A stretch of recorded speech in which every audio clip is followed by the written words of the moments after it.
Calling Aaron Weiss of Me Without You.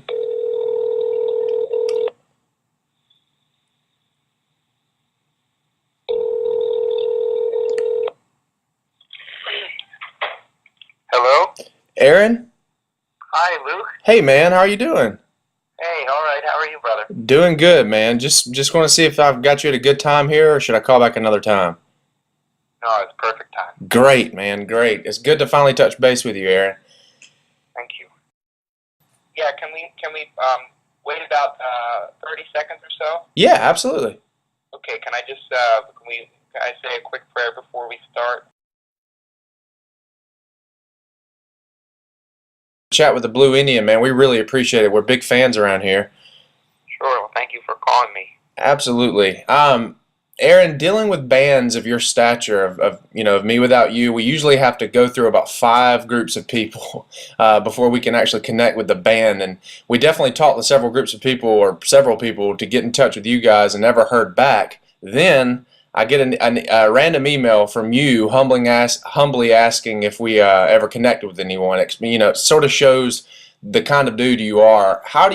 What are ways you stay humble in the midst of so much success with your band today?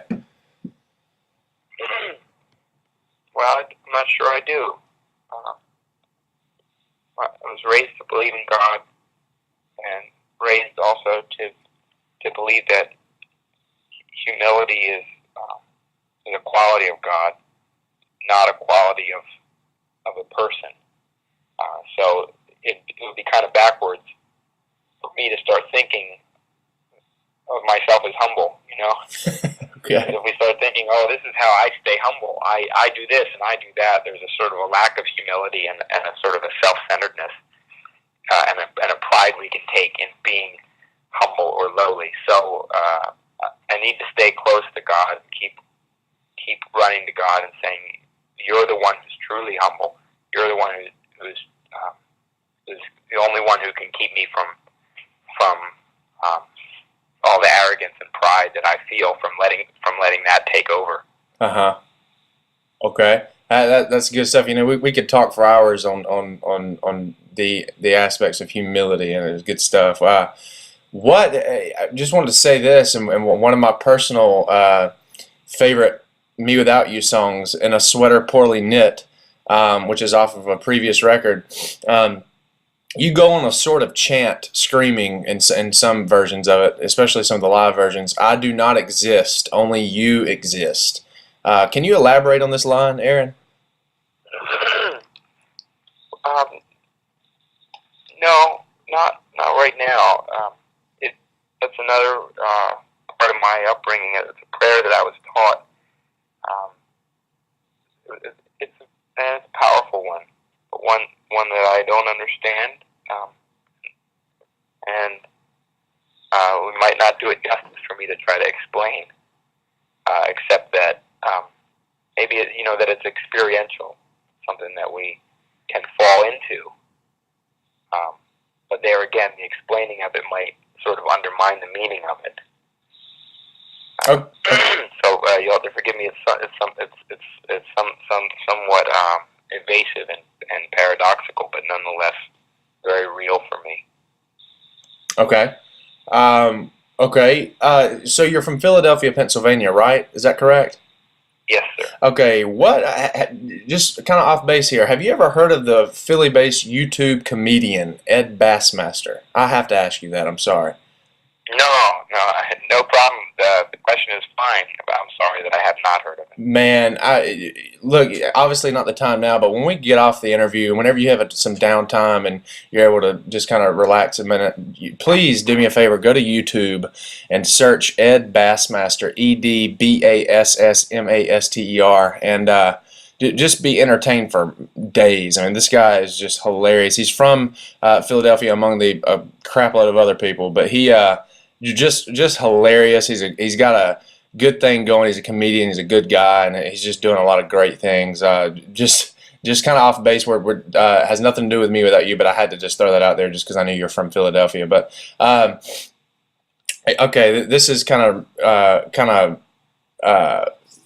funny. It seems like today you're not really a big, and I know you probably don't want to say anything like this, but you're not quote unquote a big band unless you have a Wikipedia page about your band. And obviously, I'm being sarcastic there, but you do. You guys, Me Without You has a Wikipedia page, and on the page it says you write lyrics about, and I quote, unity or division in the church, suicide, money, war, and love. And fairly accurate, I would say. I mean, just from what I've heard of Me Without You, you definitely hit on some of those themes in your songwriting. Do you make it a point to stay around these subjects or these themes, or can anything pretty much happen when you pick up the pen? I mean, what are your boundaries as a songwriter? Well, that's a good question.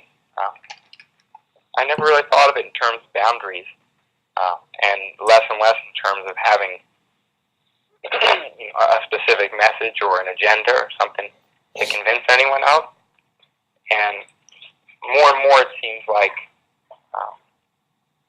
there's already a song sort of waiting there.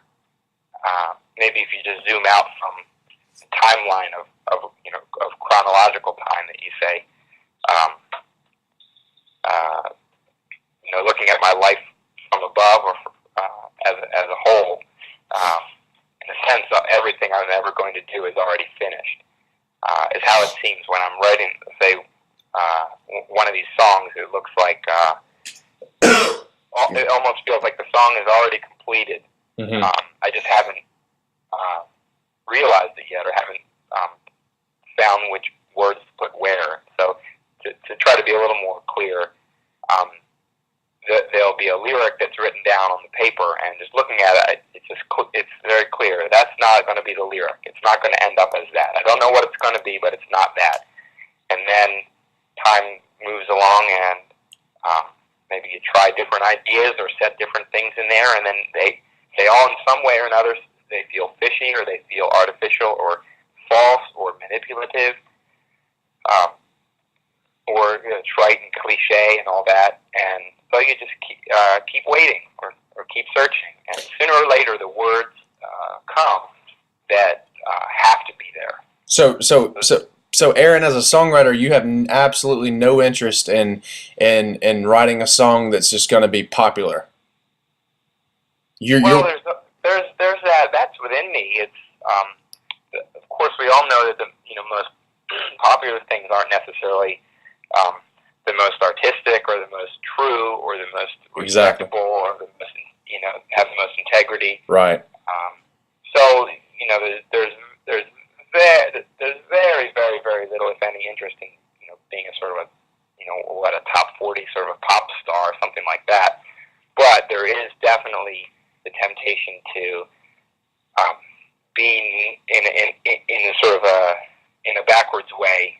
I guess coming back to that first question, sort of to be known for humility, or to be known for wisdom, or to be known for being a man of faith, or a righteous person, or or insightful and having great understanding of the human condition. Whatever I'm trying to communicate in our songs, part of me wants everybody to see that and say, "Oh, Aaron, isn't he so smart and so wise?" But again, that clearly see it as a temptation, knowing that that which is most often, either accepted or celebrated by the majority in the world is not only false, but even harmful and destructive.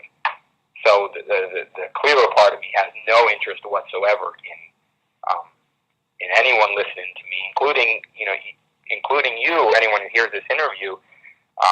There's a clarity within me that grants you a sincere blessing to disregard everything I'm saying. Mm-hmm. Every word you hear that comes out of my mouth that you say, he's just a crazy man. He has no idea what he's talking about. He's an absolute fool, or he's a religious fanatic, or whatever it is, a heretic. But all that having been said, there is definitely a part of me that wants to be accepted and liked by people. Uh-huh. But you keep it in check, and you see it for what it is, and you don't surrender to that. Right. You keep it at arm's length, and you keep moving, That's good stuff, man. Really good stuff. Do you guys still tour in a 42-foot 1976 MC8 charter bus? And also, after you respond to that, what's a Me Without You tour like? Those two questions, if you don't mind. It's a 40-foot 1976 Okay. MC8, and yes, it's our second MCI bus. This one has lasted about 3 years now, maybe 4. I think 3 years, and it's been holding up very well.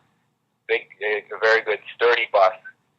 We've had some engine troubles, but the chassis is strong. The transmission has held up, and any other problems have been minor. And please, an average tour, you know, there's not much of an average tour. It's a dynamic group.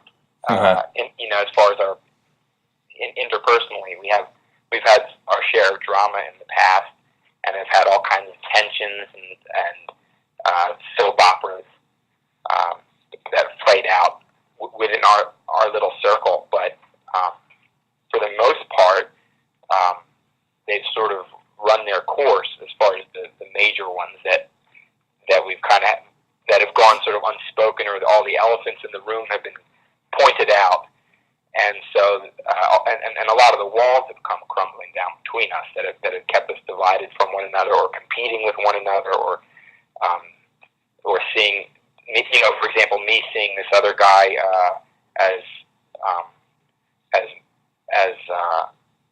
damaging the band's reputation morally, or, you know, and then that guy seeing me as uptight and judgmental and arrogant. So there's that kind of tension in the past that has sort of been always there and unspoken in most accounts, and even gotten to the point at times where certain members of the band were hardly talking to each other. That was tours in the past that we've had, but we kept going for the sake of each of us had our own agenda and wanted to keep doing it for his own reason.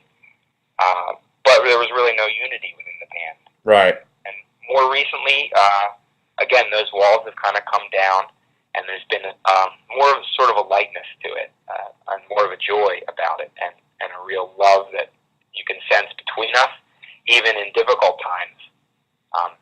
There's a real powerful sense of oneness, and a great love in our midst as we travel around. Even though we have our own craziness, I want to be respected, this guy wants to be a great musician, he wants to be famous, she wants to make money, whatever it is within our group that divides us, or that is selfish, all that is sort of the stage of drama, but something, a beautiful story is being told on that stage that can really only be appreciated when we step off of the stage and sort of watch from the audience, which is what, you know, we're trying to do in some level, not just with the band, but with our life in general. Mm-hmm. Aaron, how much longer are you going to do this? How much longer will Me Without You be a band? I sure don't know. Okay. In some ways, we break up all the time, and then get back together. You know, in a subtle way. Every time we step off the stage, you know, we're no longer a band, and so in that respect, right now, we're not a band. I'm just a sort of a confused young man in my pajama pants talking to a stranger from an internet site somewhere who I've never met, about things I don't really understand. At the moment, there's very little sense of being in a band. You know, I'm just trying to navigate this conversation in a way that, in a relatively sane and acceptable manner, that doesn't do any harm to people, or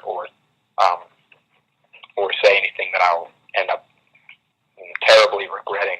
Right. Put down the phone, you know. Well, you know what? I really appreciate that, man. I really appreciate you being thoughtful in your answers, and I know your fans do, and your new fans you're going to make through this interview, and especially the readers of the Blue Meaning. We really appreciate it, man. And you've been great. And we asked bands this, and just to forewarn you, Most of the time it can be annoying, but I feel like I feel sort of obligated to ask you this in some ways.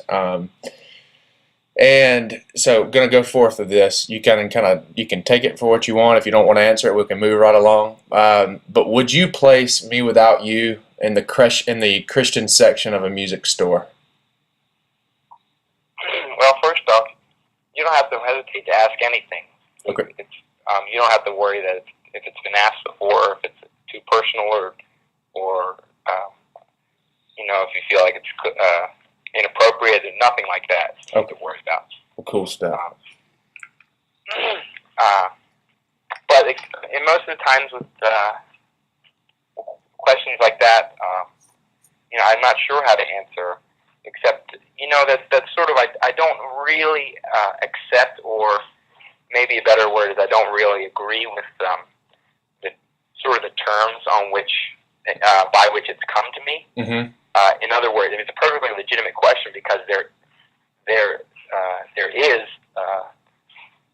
does exist, there do exist Christian stores, it's quote unquote Christian stores, and sections for music to be sold in those stores. So there does exist a sort of a category of Christian music that you can then ask us, would we place ourselves in? And to say yes would be dishonest, because I don't consider us or our songs to be worthy of the title.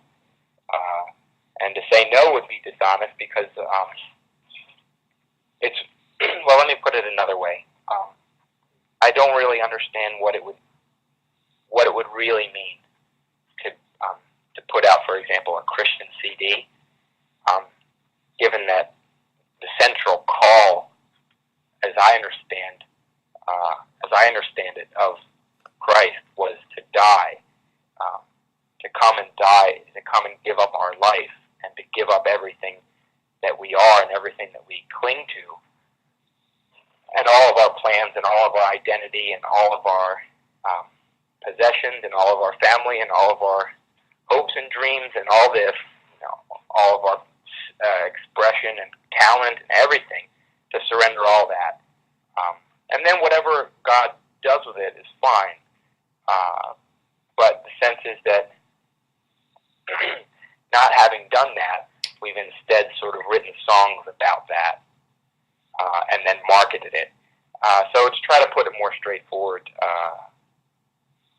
I think the whole thing's kind of crooked. The whole thing kind of seems a little crooked, but not in a way that I want to take it on or argue with it, but just in a way that I want to acknowledge in a sort of in an honest and clear way to myself that okay, why did I get into playing music?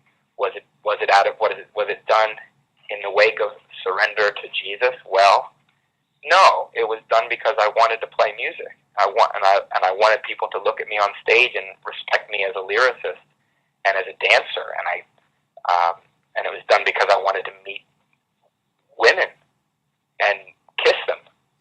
And it was done because I wanted to have my name in a magazine and a review of something that I wrote that was flattering. All these motivations were there at the beginning. Wow. So what has grown out of that, it would be entirely inappropriate to put that in the same category, or in the same, even in the same world as the founder, or as the center point of Christianity, of the life that started Christianity. Now, of course, what Christianity has become, in many ways, bears no resemblance to the one whose name it uses. Right. So, in that respect, it's perfectly appropriate to put it in a Christian music, in the section of a Christian bookstore, or in the Christian music section, because Christianity has just become something completely different than who Christ was. So in that respect, we fit perfectly well in that we can sell things in the name of Jesus and make money at it and get up on stage and talk about Him, give sermons and organize meetings and sell tickets to our concerts and advertise, and have a label and a booking agent and a manager, and on and on and on, all things that Jesus did not have and did not do.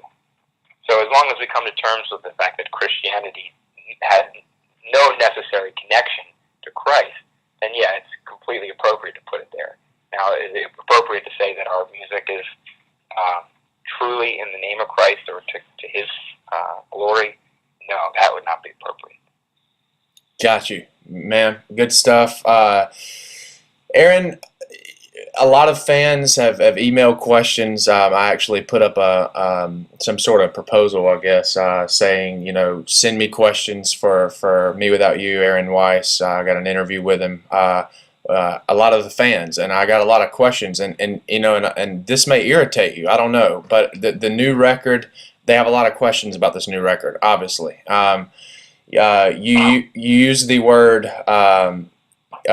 You have song titles, Allah, these kind of things, and I had fans email me. Ask him if he's still a Christian. Ask him if he's Muslim now. Ask him if he's this. And I feel like it's my job interviewing you to kind of give insight to the fans. And like I said before, I really try to be sensitive to people and their personal beliefs, and whether you're evangelical or not. It is your beliefs, and I want to leave it up to you whether you are willing to share that sort of thing. But as a promise to the fans and the readers, I do want to ask that: have you wavered from your Christian beliefs? Well, again, please don't feel like you have to hesitate to ask anything. I appreciate it, Aaron. Yeah, there's no harm, and there's no need to worry. Although for me, it's hard to answer questions that have such deep meaning. So I can only sort of again ask for help with the answer. So I say, "Oh God, please, you have to come and answer that, because I don't know the answer. I don't know." Well, shucks, I suppose I do know the answer. Have I wavered from my Christian beliefs? Yeah, of course, absolutely. My Christian beliefs are false Christian beliefs, in so much as they're my beliefs. If we believe that there is a truth, you have to realize I'm a 30-year-old young man raised in a certain time and place, and come to understand very, very, very small aspect of that. Okay, Aaron, you have a lyric on your new record that says, and I believe it is your new record. Please, I could be wrong here, but you have a lyric that says, "Our Lord was born in a manger bed." Do you still believe that?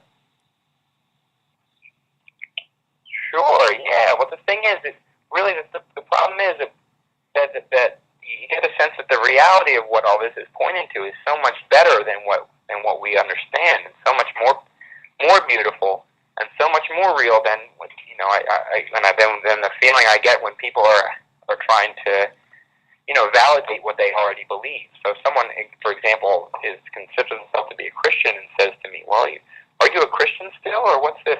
Aren't you on my side, or aren't you one of us?" The sense is that again, Christianity has gone in a very different direction than who Christ was, and you can even read it in the gospel that people didn't really want to hear what he had to say.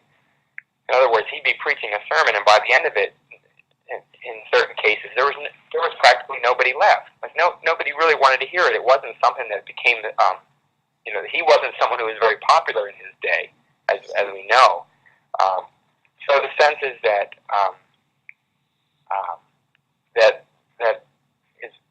it's hard to know who's asking the question. So for example, if someone is wondering from me, do you to continue on with the previous question, that is, are you a Christian? I want to know. Hey, Luke, may I ask you a question? Yes, sir. Do you have any sort of a time expectation for this that I'm exceeding in my answer? No, you're fine. I'm glad you asked that. We're at 23 minutes and 50 seconds and counting right now, and I have until 36 minutes with you today. Okay. So that's the time frame. So I'm glad you asked that, Aaron. Okay. Well, yeah. Well, here's to try to be more direct, Luke. Okay. Yeah, the sense that that yes, I still believe that. But the thing is, you get that it's so far beyond that. Also, it's that and so much more. What the implications of that of what we say within Christianity of God becoming a man and all this, we don't understand what we're even talking about. We've taken very, very holy and high concepts and truth and turned it into commerce and turned it into a club or a religion, and I've been very deeply immersed in that and steeped in that for a long time now, and I'm trying to step back and say, wait a minute, what does this really mean? And starting to have the sense that it's much greater than I thought, and much greater than what we say and what we accept, and all the theology and the doctrine that has come in the midst in the wake of that occurrence of our Lord being born in a manger bed. So yes, still believing that, but not in the same way as before, in a subtler way, or in a more beautiful way that maybe there isn't time for in the next 12 minutes or whatever we have left.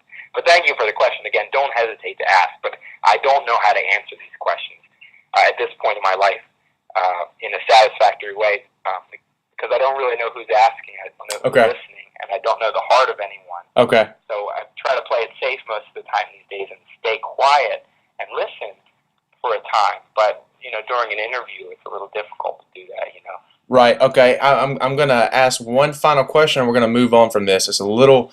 I don't want to put you in any kind of harm's way with your fans or anything. That I understand what you're saying there, but I want to ask this last question. And again, if it's kind of hitting on the same thing, let's just move on. Okay. Because I have a few other questions. But do you believe a lot of the evangelical Christians today that one of their main beliefs is Jesus Christ is the only way to heaven, and by accepting Him as their Savior, that's the only way they cannot spend an eternity in hell? There's a million, I don't even know how many other religions there are out there that do not believe that. I'm not going to ask you, do you believe they're going to hell? But I do want to ask you, is it still your personal belief that Jesus Christ is the only way to heaven in that sense? Well, again, I feel sort of a disconnect from the asker, from the spirit that grows such a question, or that develops such a question and presents it. Not you, right? I understand. Or any particular fan, but just that there's an entire worldview or an entire understanding of those incredibly dense and mysterious concepts that you mentioned about heaven or hell or God or even the person of Christ. Our understanding of who He was and what He was or who He is is very suspicious, very suspect. The way what that's become. So there's almost a sense of just wholesale throwing it all out, of getting rid of everything from our mind, because I guess that's my hesitations to address these issues that are questions that are so far beyond the mind, or of a different faculty within us than the mind, but they're being handled by the mind in a way that seems to me irresponsible and frankly irreverent and even blasphemous at times, at least the way I've treated this as a sort of a way to evaluate other people. Is this person going to go to heaven? Is this person going to go to hell? Be with God or without God? Are they going through Jesus? We don't know anything about what these words mean. Really, we have no experience with them. They're just figments of our imagination. That there's a reality behind them, or that they point to, there's no doubt in my heart. But the way they're used, the way these words are used, are so far from the reality. Let me give you an example, and it's an extreme one, but nonetheless, it's from history and it's real. In the Inquisition, people were holding up a sword to someone's neck and saying, "If you don't accept Jesus, I'm going to cut your throat," that sort of thing. And tell me something, Luke. How are we on time at this point? We are at 28 minutes, and we're going 36. Okay, so his to try to wrap up this example. Do we really believe that those who were doing that had an accurate sense of, you need to, even if they were well intentioned, I'm going to threaten this person with death if they don't accept my belief, because if I do that, then they're going to go to heaven and not hell. The way that those terms in this issue had been framed in their mind had become so far from the reality of who Jesus was that it's almost, the words don't mean the same things as they used to, so they've almost become meaningless. So you have to wonder nowadays, how far has it gotten from that spirit? Obviously that literal act isn't going on anymore, but these issues, to try to answer your question more directly, Luke, these issues are far greater and far more powerful and more beautiful and more precious and special than we have given them credit for being, and they're far more real. The question of who he was and what heaven and hell is and all those issues, far more powerful than I have the ability to address in an interview or in any way in my life, and it can only run in my heart to try to hide from the temptation that I could ever answer that to anyone's satisfaction, and just say, oh God, you please come and you have mercy on my brother Luke, have mercy on everyone who listens to this. May you be the one who speaks. May you be the one who open up the heart of anyone who hears anything I have to say to the truth, not to what my ideas are, or not to what the ideas of the church are, or the ideas of any other religion, but to whatever's real and whatever's true. You're the one who's true. You're the one who's real, and you're the only one who can reveal yourself to these people. It's nothing I'm going to say that's going to make somebody believe it or not believe it in any meaningful way. So please, brother, forgive me for all the words, because it's a bad habit of mine. No, it's good stuff, Aaron. It's good stuff. I wish there was like 2 or 3 parts to this interview because it's so good. We'll leave that for now, just because I do have about 4 quick punch questions that's going to require 1-line answers from you, just as it's a lighter portion of the interview that's obviously not going to be as heated as what you and I have been talking about. But by the way, thank you so much. It's been great so far. Wanted to ask you a few quick questions. Have you ever heard of the band Standing Small? No. Have you ever heard of Cool Hand Luke? Yes. Okay. What are the possibilities of Me Without You going on tour with one band they never heard of and one band they have heard of? Obviously, I'm big fans of those 2 bands. I would love to see you 3 guys on stage. Okay. Hard for me to say. Okay. I don't get too mixed in with the business stuff and how those decisions are made as far as who we tour with or if we'll ever tour again. I've kind of tried to let go of them and let it be out of my hands. Okay, good stuff. Good stuff. If you do have a down moment, though, myspace.com/standing small is good music there if you wanted to check that out. They are, I think, fans of you guys and that kind of thing. What is your, all right, so real quickly, we have about 5 or 6 questions and about 3 minutes to work with here. And they're real quick questions. Favorite band to tour with? Snake Across the Crown. Awesome. Who do you want to... Sorry to anyone else who toured with me. There's too many others. No, I take it back. I'll say Me Without You is my favorite band to tour with. Okay, good answer, good answer. Because I don't want to leave anyone else. I understand, I understand. Who do you want to tour with in the future? Or I know you said you may never tour again, but if you were to tour again, is there a band out there that you would like to go on the road with? No. Okay, cool. That's good enough. It'll be nice with however it goes down. Cool. C.S. Lewis or Donald Miller?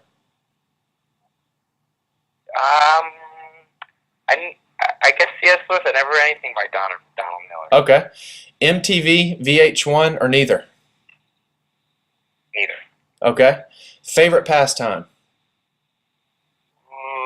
Eating. Eating. Wow. Okay. Yeah. The Beatles, are they overrated or rated about perfectly or underrated? Yeah, just right. Just right. Okay. How do you relieve stress, Aaron?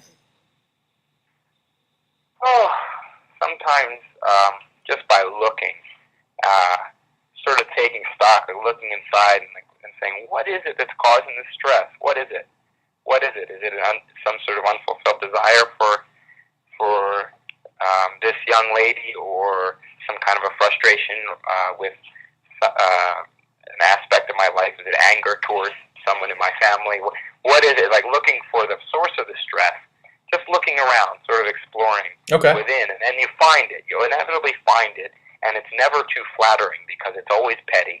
It's always relatively self-absorbed, And and then you and then hand that to God and say, "Thank you, God. All praise be to you. This is it." There's an old hymn that says, "It is well with my soul," and you come to accept that no matter what's going on in this world, um, it's never going to be well with your senses, with your eyes and your ears, and right. your thoughts of your mind and the emotions that you feel.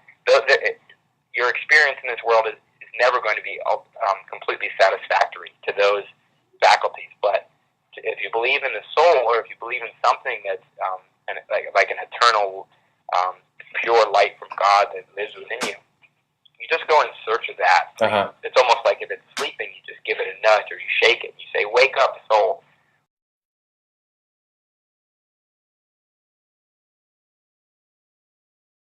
By searching for what it is that's stressing you out, when you realize how petty it is, you're relieved at that point. So that's how you relieve your stress. Long story short. Well, it's nice to be able to identify it, and so you don't Yeah. feel like you're just caught in a whirlwind. But you say, "Oh, this." It's like I see you, and in most cases, it's like you're in a dark room and you hear a noise in the corner, and you're afraid it's a burglar. And if you leave the lights out, you're going to lay there terrified. But if you just turn on the light, you see it's a cat that knocked over a bottle or something really Right. petty, Right. and it's just that it remained in the dark, that it had its power over you. So Okay. when you look at it and you expose it to the light, and then you say, well, this is really nothing to be afraid of. And you do that kind of one by one with everything in your life, and really what you come out with at the end is there's nothing at all to be afraid of, and there's nothing at all to worry about, and there's nothing at all to cling to, or to identify with, and to trust in this world. And you end up with sort of in a place of totally, really, really, really, really peaceful and really joyful, but in a backward way, because it came from not from getting anything or acquiring anything or even understanding anything, but from letting go of everything, surrendering everything, Right. and coming to a sort of a state of like a childlike faith and almost like a foolish trust Okay. in God. So it's a beautiful, beautiful, beautiful experience. Yeah, absolutely. Beautiful journey. Good stuff. Toms, Vans, or bare feet? What were the three options? Toms, the shoes Toms, Vans, or bare feet? Oh, it depends. I've never had Toms, so I don't know about them. But inside bare feet and outside Vans, I guess.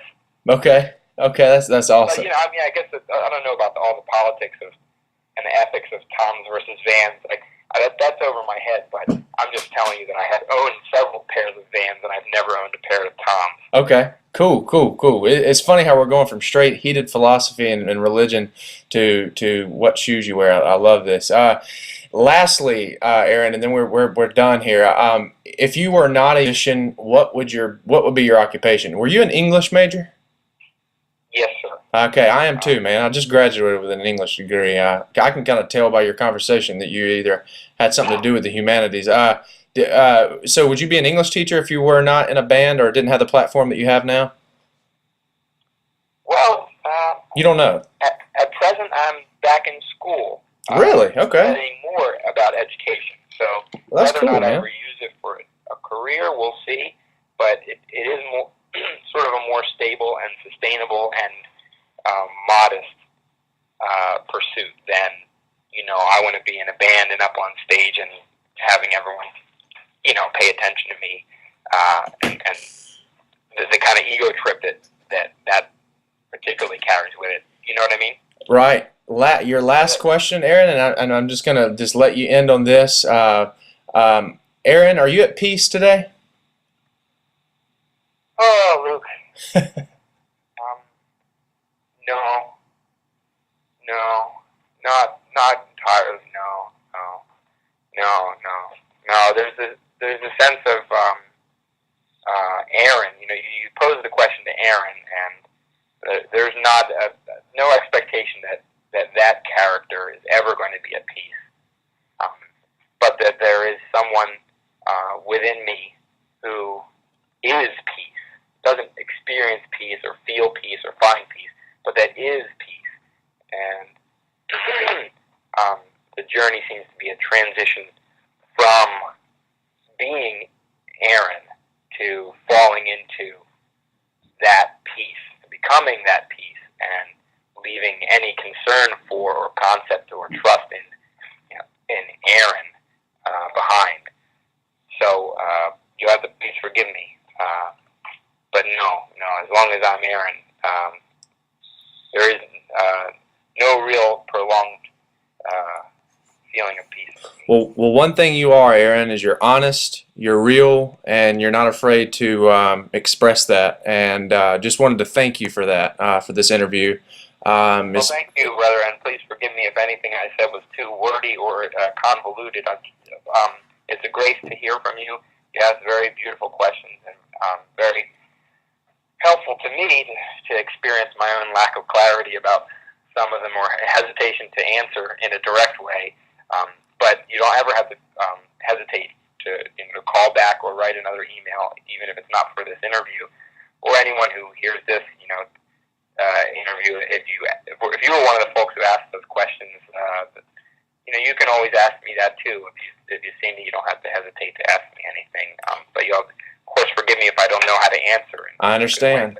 I understand, and Aaron, you've been great, man. I have thoroughly enjoyed this conversation, as will your fans and the readers of the Blue Indian. We have a very eclectic group of readers here, and to be honest with you, I'm not sure how many, if we have any Christian or religious readers, period. But so this should be interesting. But I do have a lot of Me Without You fans that are really interested in hearing this interview. That will bring a different group of readers over to read this, and of course the ones that are that we have now will get to enjoy this. But out there, I'm a fan of the music. I'm looking forward to listening to the new record in more depth. I've emailed your PR guy, or I think that's who he is, and Jeff. And so look forward to hearing the record, man. And again, thanks so much.